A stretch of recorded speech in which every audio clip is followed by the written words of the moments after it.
You're in a good place now. You are listening to Perspectives with Ashley Burgess. Welcome back live to Live Your True Life Perspectives, and I'm your host, Ashley Burgess. On today's show, I have the ability to interview an amazing change maker. She's a 10-year-old philanthropist, a children's author, and you don't really come across that often, especially when you're 10 years old.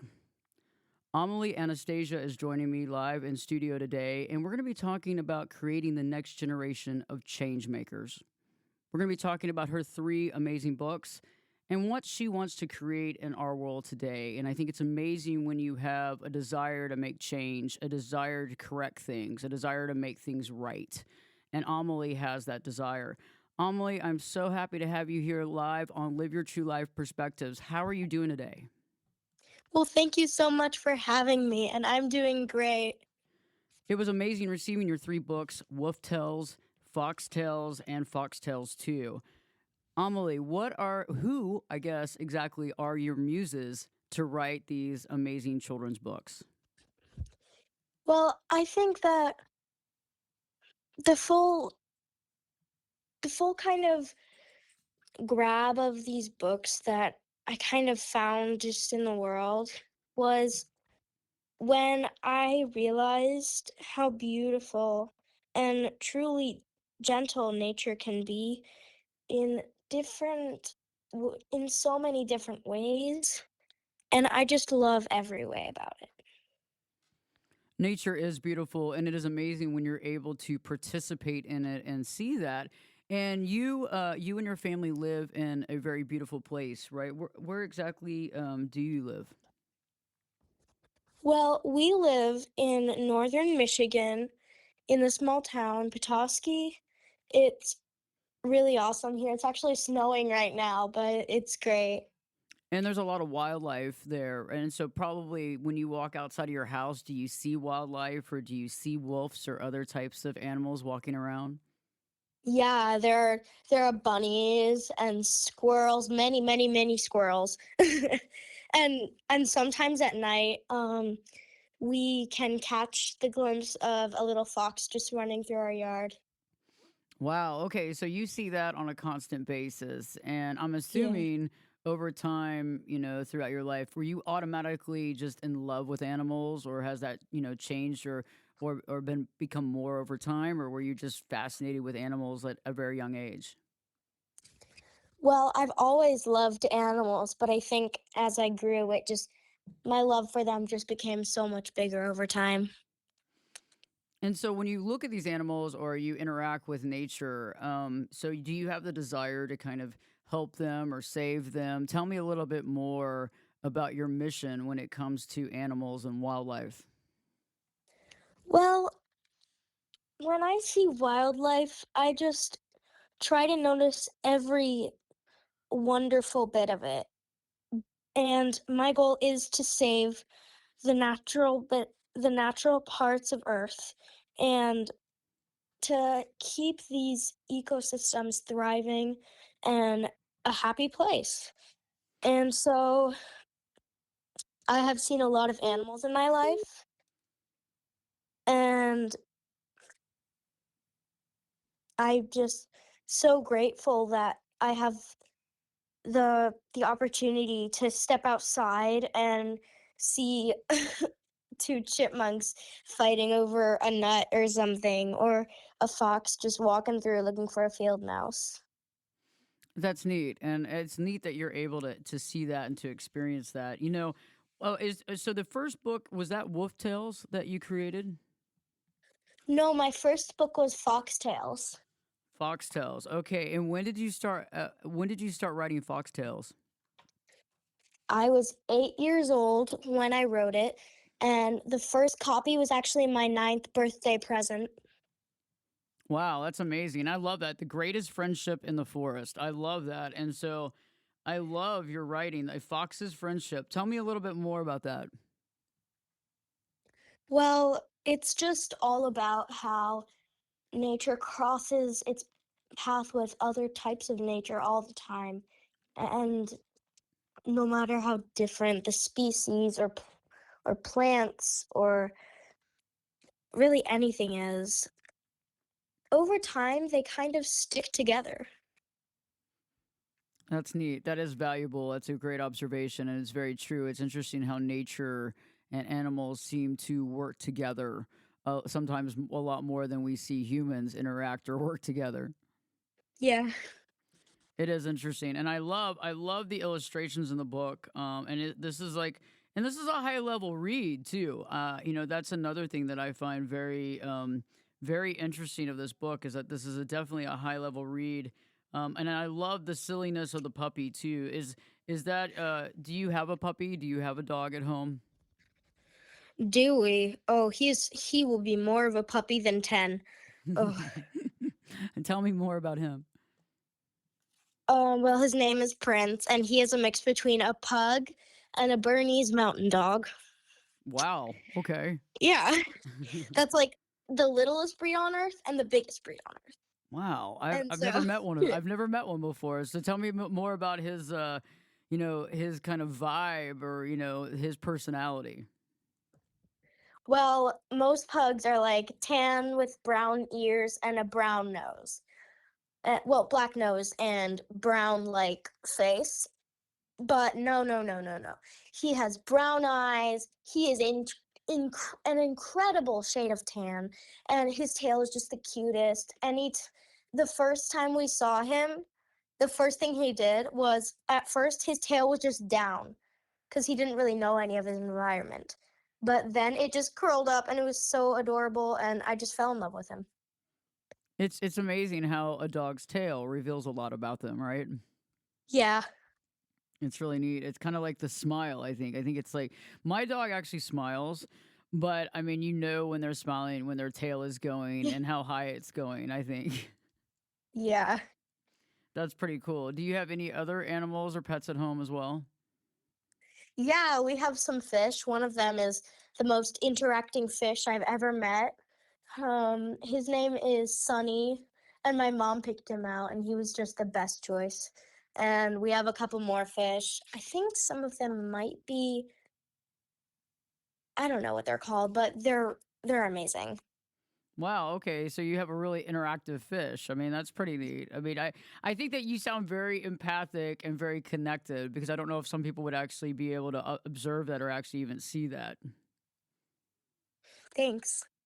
So, I think the interesting part about this is that, when we're thinking about, like you just said earlier, a happy place. And so are you wanting to create some sort of like wildlife preserve basically that's called the happy place to protect or have a sanctuary? Can you tell me more about that concept of the happy place? Well, yeah, I am making a wildlife preserve, and the happy place pretty much is what it says, a happy place.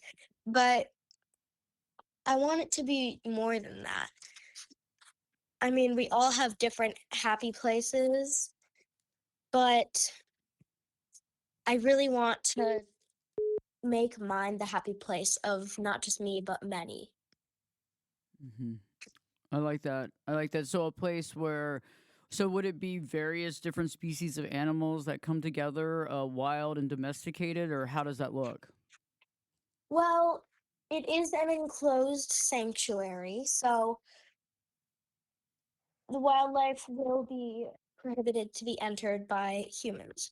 But it has it will have a beautiful connection of many northern species, foxes, coyotes, maybe definitely squirrels. And I envision it to be beautiful. I think that's an amazing idea, and I think it's very helpful because it is hard because nowadays I think now with so much building and so much changing from people keep moving in more and more into the rural areas where we're taking more and more of their habitat. At some point there has to be places and kind of like you say happy places or safe zones where these animals can be. Yeah, thank you. So being a change maker, we hear about that. We hear that word a lot, and it's thrown around quite a bit. And usually you hear it in circles of people that are in their 40s talking about being a change maker and how they want to change the world and do this and that. What does it mean to you, really, to be a change maker? Well, I think that being a change maker means that you care what the effect that you're doing has on others, and you make sure that you know your place in the world. I like that. The effect that you have on others. So let's kind of dive into that a little bit. So how we, I guess, communicate, how we put ourselves out there or how we treat other people, that directly relates, I guess, to the effect we have on others. So I think that everything really just ties up to the effect we have on others because there really is nothing we can do if we can't get along with everyone around us. I mean, not everyone has to be your friend in the world, but there is a connection between everyone, not necessarily friend, but I agree with that. Everybody has a connection and yeah. everybody's connected, and it is interesting because it is about trying to find some sort of common ground or to be able to find something that we can agree upon and see the value within that. And I respect that because you're right, we can't really get anywhere if we can't communicate or can't at least allow the other person to have their opinion or to see their reality. So let me ask you, do you feel like there's a lot of change makers today that that you look up to, or other change makers that you've connected with? Yeah, there are a lot of change makers that I've met. I know a lot of amazing people that I very much admire, some my age, some older, some younger, and I'm impressed by how much they can change this world with me. That's nice. So you found some friends and you've unified with some other people. Tell me more about your tour. I know that you've been speaking in different areas and speaking to groups, both kids but also adults. And I know that you've been to like DC and what have you. Tell me some more about that. Well, it's true that I have been to a lot of places that I've never been to during this tour, but I'm really glad that it gives me the opportunity to meet new people and see new places. And I just feel like the luckiest person in the world after the interview or something like that, after I walk out of it. And I just think that I just feel like the luckiest person in the world to have that opportunity. Well, I appreciate that. And don't change the channel because when we come back, Amelie and I are going to be talking more about change making and the importance of empathy and sharing kindness. And then also, we will be talking about in this next upcoming segment directly about Wolf Tales, the next book. And I love her dedication, which is the book is dedicated to all the people who give their time, effort, and resources to keep national and state parks open and thriving as a safe space for animals and those who love them. So stay tuned. We have a lot to talk about. Don't change the channel. Live your true life perspectives with me, your host, Ashley Burgess, will be back in. I'll be back this time. You know it. I'll be back this time in 2 shakes.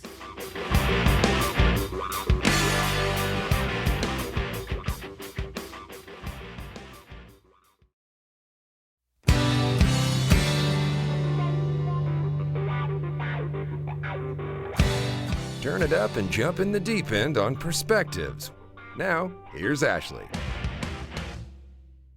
Welcome back live to Live Your True Life Perspectives, and I'm your host, Ashley Burgess. On today, I've had an amazing experience already interviewing Amelie, and Amelie's a 10-year-old philanthropist and children's author. I know I said 10-year-old philanthropist and children's author. And so right before the break, we began talking about Wolf Tales, her second book, and I love the dedication, and I read it earlier right before the break, but this book is dedicated to all the people who give their time, effort, and resources to keep national and state parks open and thriving as a safe space for animals and those who love them. Amelie, I love that dedication. Tell me more about your second book, Wolf Tales. Well, Wolf Tales is actually my third book, but it still feels like my second. Oh no, okay, it's your And third. Okay, I'm sorry. Tell me more about your yeah, third book. Well, here we go, a little out of order, but tell me more about it. no, that's fine, that's fine. But my third book, Wolf Tales, is kind of continue, kind of continuing, continuing Fox Tales, but after Fox Tales 2, because there's a part in Fox Tales where the two main characters, Nia and Hazel, come across two wolf pups named Lavin. I mean, not wolf pups, but the wolf pups that we meet in Wolf Tales is mother, father, and really the whole pack. They have a little squabble, and then in Wolf Tales, we finally get to meet the children Lavender and Leaf in from the first book. But in the end, they are very good friends. So definitely okay. Going back to Foxtails too. Sorry about that. Okay, so very interesting. So this leads into Wolf Tales, which is super neat. And in Foxtails too, okay, that's kind of more of the backstory before we get into Wolf Tales. Okay, and then more in Wolf Tales, we're talking about the entire pack. You would say. Yeah. Very cool. And did you do a lot of the illustrations, or I know that you wrote everything, but did you have someone that was helping you with the illustrations on the book? Yeah, I didn't do the illustrations. They were done by a Bulgarian artist, and she's very talented. Her name is Sevda, and she actually, this is the cool part. She makes her own paints that are eco-friendly, and it really is amazing for my whole purpose. Oh, that's really neat. I mean, because that kind of brings it forward, and I think that's nice. And so, did you know that prior to hiring her? Was that part of the reason to bring her on for the illustrations? Yeah, Very cool. And I like your concept of preserving our natural world. And I think that's very important too. And that's what's so neat, about your books and your concept is the preservation of that. And did you feel like, as even younger, like when you were 5 or 6, was that preservation, was that part of you? I mean, did you feel like that was definitely like inside of you that really kind of, I guess, defined you or had that direction for you? yeah, definitely. I remember when I was a little kid, we live actually right next to like we own a little property in the woods and we live right next to it. And so we can go walking there. There's a creek not far away from us. And I remember such a little age, like 6 or younger, just pretending I lived in the woods and throwing snowballs at trees, trying to make a smiley face out of it. And I just had so much fun. That is awesome. That is really great. I'm glad that you can remember some of those things too. It's so nice to be able to go back to that and remember those times when we were younger as well. Very, very powerful. So when we return, we'll be talking more about Amelie's books as well as, how do we practice empathy? How do we share kindness? All these are very important. And, there's no age limit. There's no, it's too early for somebody. There's no too late for somebody. So stay tuned. We have a lot more to talk about. Live your true life perspectives with your host, me, Ashley Burgess, will be back in. I'll be back this time. You know it. I'll be back this time in 2 shakes.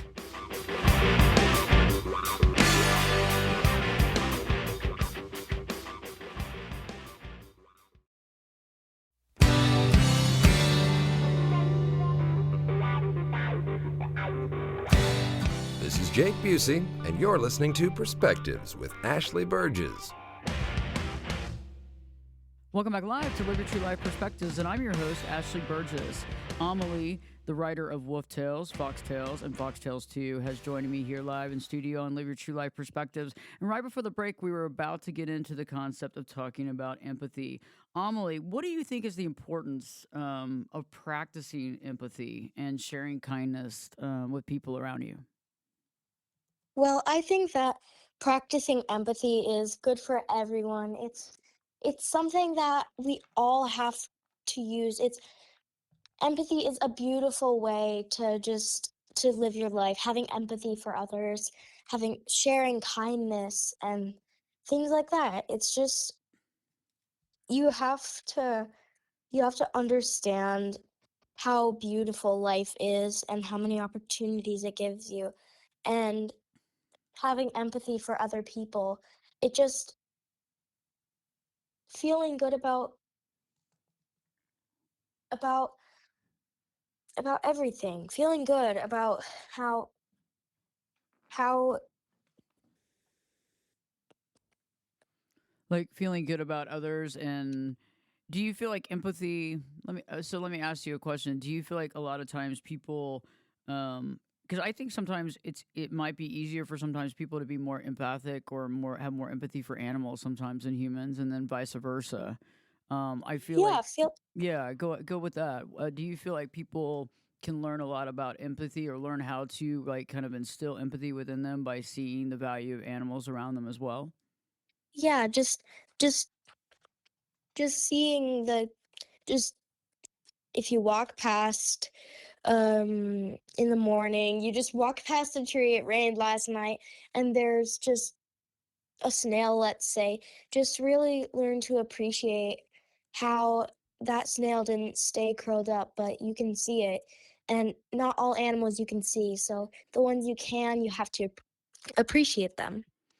It was interesting. It was several years ago, and I was heading to the studio. I had to make a stop, and I got to the store to make a stop before I went into the radio studio. And there was a bird that somebody had actually run over their foot or something like that in the parking lot.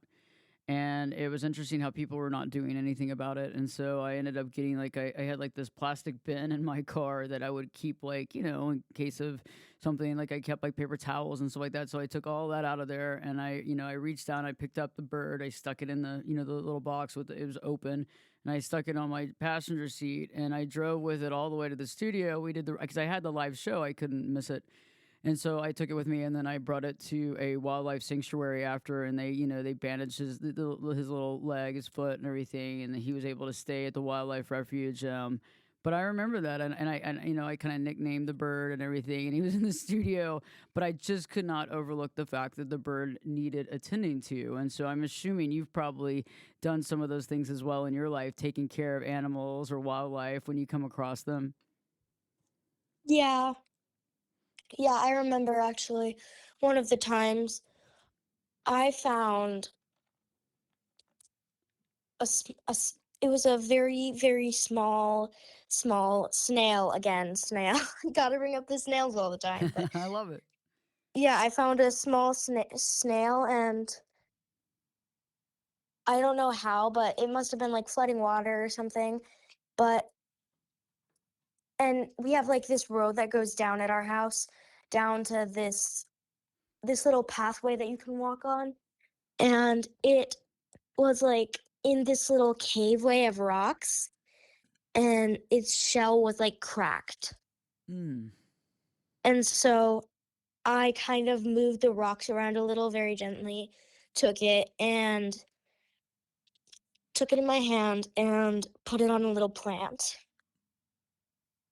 Nice. Obviously, like at the bottom of the plant, so it couldn't be eaten by a bird. That would be a very sad story.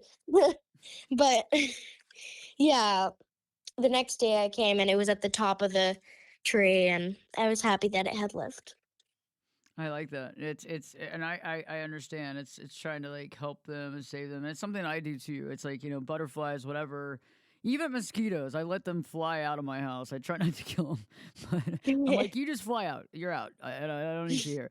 But it's interesting, and I think also, let me ask you. So obviously, I have a dog named Buddy, and I know that you have the Pug Bernese mix. Puppy. I mean, I think having a dog, or even a cat for that matter, or a pig, at home really does even, I think, kind of connect with you more, because I think it brings that really positive, powerful, like, just really great, loving energy into your home. I mean, how do you feel about that? Yeah, Yeah, I take great interest on how humans and animals interact. And, you know, humans sometimes can get a little tired of each other, but you can't really get in fight with a goldfish. That's hilarious. That's Yeah. true. I mean, you're right, and it's. I love the unconditional love, but we have to give the unconditional love back. But you're right. With humans, it's like yeah, there could be a little bit of interaction where you're like, I'm tired of this. It can be kind of challenging. But I think it is really powerful when you have that interaction with animals. I think that it's something that's important. Would you say that you think that it's a better idea to have animals in the house than to not to kind of educate children and adults on that type of situation? Yeah, I do think it's helpful to have an animal in the house. I mean, it doesn't necessarily have to be like a zoo, but just a goldfish or a puppy or a kitten or a bird or something like that, or a little lizard in a tank. I agree with Just you. brighten your day a little. I agree with you wholeheartedly. And Buddy is here. He's the office studio dog. He's always here. I call him my office mascot. But he does make life better. And it's funny because even when I'm like, sometimes I just hold him, and everybody's smiling when I'm on like, FaceTime calls or something because he just sits in your lap and he's looking at everybody on FaceTime. So he's always having a good time. So let's talk a little bit about how do you connect because you have this awareness and you have this direction. And I don't think everybody has that. I think that I think everybody has it over time. I don't know if everybody has it when they're super, when they're young. So how do you connect with other kids that are kind of your age and inspire them to see the value in animals or to want to um, help save the environment type thing? What are the things that you kind of try to instill within, kids your own age? Well, I try to, when someone's feeling sad, I try to make them a little happier, cheer them up. I can't, I know that inside though, that I can't really force anyone to change how they feel. And I want everyone to just love animals so much and just want to cuddle with the animal kingdom. But I can't force that. But instead, I can raise awareness about how good animals are to other kids.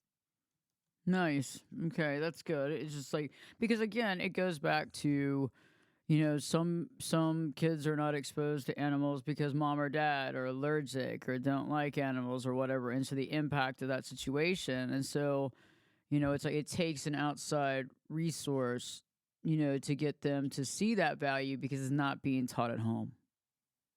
Yeah. So, what about the power of paying it forward? I know that it sounds to me like you are very connected with giving and helping. Um, how do you see that? As far as on a daily basis with even obviously other children or other humans or even with animals. Well, I'm very lucky and I see a lot of kindness going around me. And when I see that, I try to spread it. Someone smiles at me or gives me a high five, and I give someone a compliment, and hopefully they'll pass it on, brighten someone's day a little. I like that. It's passing on the good energy and the good vibes, and I think also too what I hear a lot from you throughout today's conversation is gratitude. It seems like you have quite a bit of gratitude for life. W- Yeah, would you say that? I just feel so lucky to have what I have and do what I do. So how long? So I know that you've raised y'all have raised money when it comes to selling the book. Can you tell me more about that fundraiser and where we are so far? Well, it isn't going to be cheap to buy land for an animal sanctuary. We know that. But everyone is being so generous with us, and every time we go to market, we have a fundraising jar, and we accept donations, and 60% of the proceeds go to the happy place, and we are also doing things for the Humane Society. And so we do have a lot on our hands, but it's in a good way. That's really good. So there's so yeah, so more than half of the proceeds goes to the Happy Place as well as the Humane Society. That is really neat. So is that the local Humane Society or the National Humane Society? It's our local one. Okay, perfect. That's awesome. Okay, really, and are there any other books on the horizon right now for you? Yes, I've actually never told anyone this, but I've been making this little book lately. I I wrote it on the computer and I just kind of lost it eventually, but I really like it. And we're writing shelter dogs right now. It's coming soon, and it's a really big goal for us. Oh, nice. So will that be coming out soon? We're hoping so. That's very important cause, and I think that that needs to be brought to light as well. You're right, because a lot of times people just buy a new dog. They don't think about shelter dogs or the value of other dogs, and it's kind of sad, right? So is that what y'all are trying to bring to light? Yeah. Very cool. Very cool. That's awesome. I mean, that's very important, and I think nowadays more than ever, it's so important. Because I think trying to turn it around from this is not a disposable society is very important. For people and animals and even our elders. Yeah. So where do we find? I want to ask you a few questions real quick because I know that we're toward the end of this segment, and in our next segment, we want to really talk about where to find you in social media. But where do we find you? Where can we find the book, and where can we find more information about you? Well, you can find pretty much everything on my website, www.amelieanastasia.com. Okay, so everything's there. You can find the books. You can find everything there on the website. Yeah. Okay, perfect. We'll definitely put that. Obviously, if you're listening to the radio, you had to catch that. But if you're listening to the podcast afterwards, we'll have that in the description as well, so you can go on and just click on that.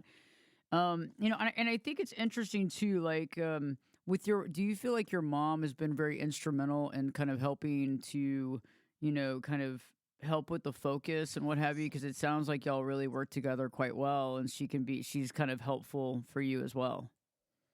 Yeah. She helps me a lot with everything, and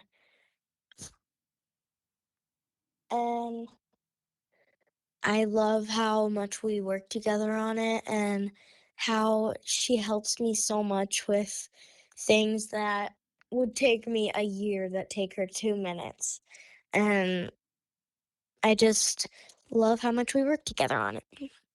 That's so valuable, and I know that that is instrumental in success in life. And a lot of folks listening to the show right now, whether you're young or young at heart, listening to the show, some of you had the help and the in the nurturing of parents, and some of you did not, and so that can.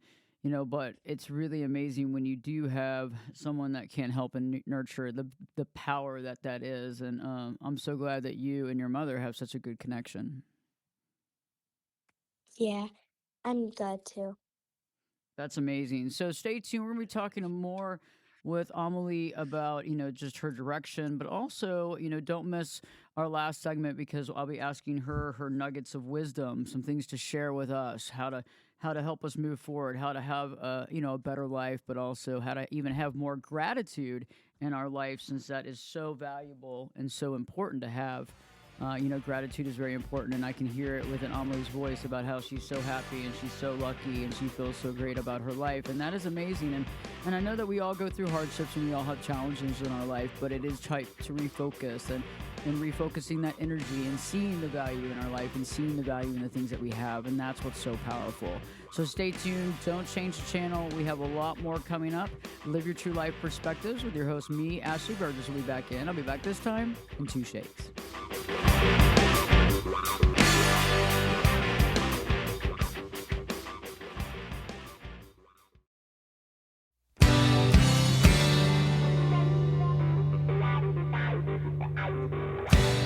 Get in here.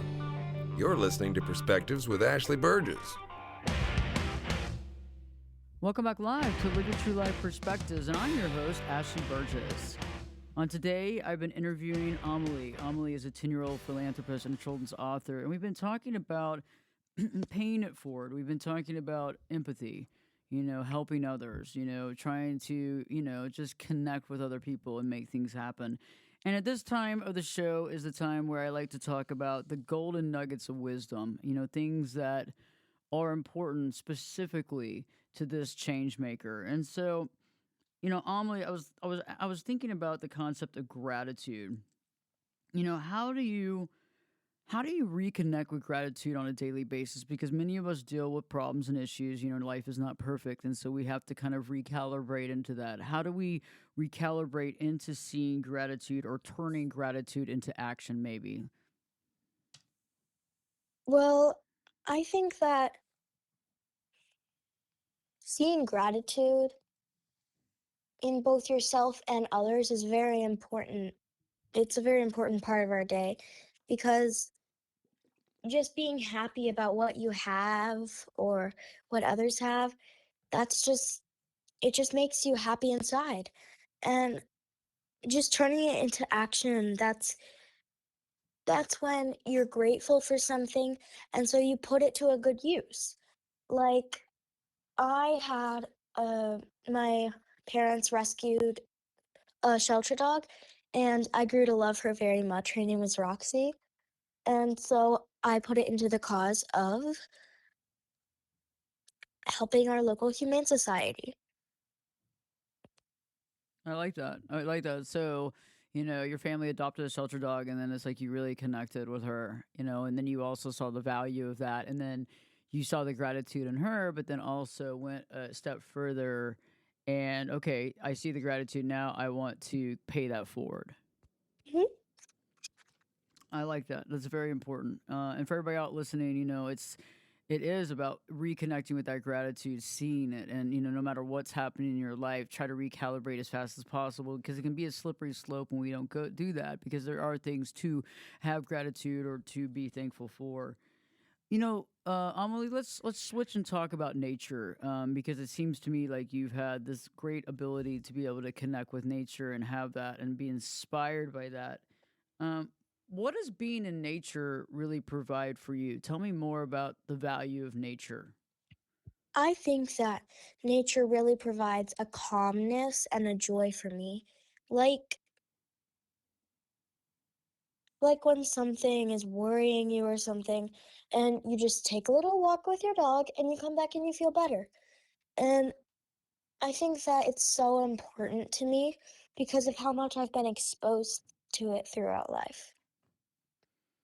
I think it's been helpful too. And I think sometimes I know a lot of folks that are listening to this show are like, well, I live in the big city and I don't get around it. But I think that there's times to be able to, whether it's going to a park or getting out of town a little bit or walking around nature, you find that as inspiring.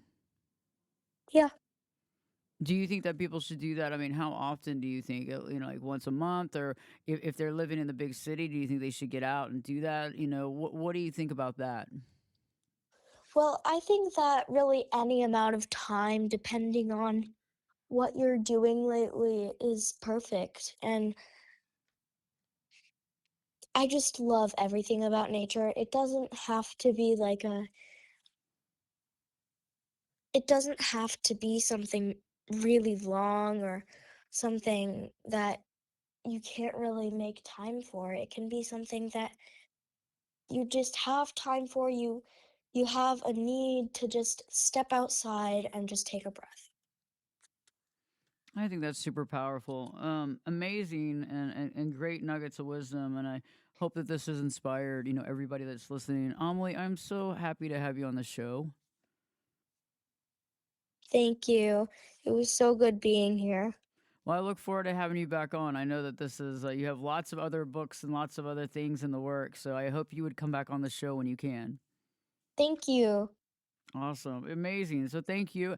Great interview today. Great show. Great conversation. I mean, it's amazing that we have change makers, and especially when a change maker is as young as they are. This is powerful. And I think that it gives us not only a very good outlook, but it also is a very, beautiful, bright future for everybody involved. So thank you, Amelie. Thank you so much for your intuition, your happiness, but also your golden nuggets of wisdom. And for everybody out there listening, it is all about gratitude. It's about getting into nature, no matter where you are, no matter if you are living in the city. Take a little bit of time, get out there, walk in the park. If you do live, around nature, spend time with it, be a part of it, see that. Recognize that value, because that is so powerful and so life changing. If the show's on the radio, if you don't listen, you don't catch on the radio, catch the podcast. You can listen to the podcast anywhere podcasts are found. Apple Podcasts, everything, Spotify, iHeartRadio, Spreaker, everyththing, Stitcher. So stay tuned. We have another show coming up for you the following week as well. If you have any questions or would like to contact us, go to ashleyburgess.com, ASHLEYBERGES.com. Live your true life perspectives with your host, me, Ashley Burgess, will be back in. I'll be back this time. You know it. I'll be back this time in 3 shakes.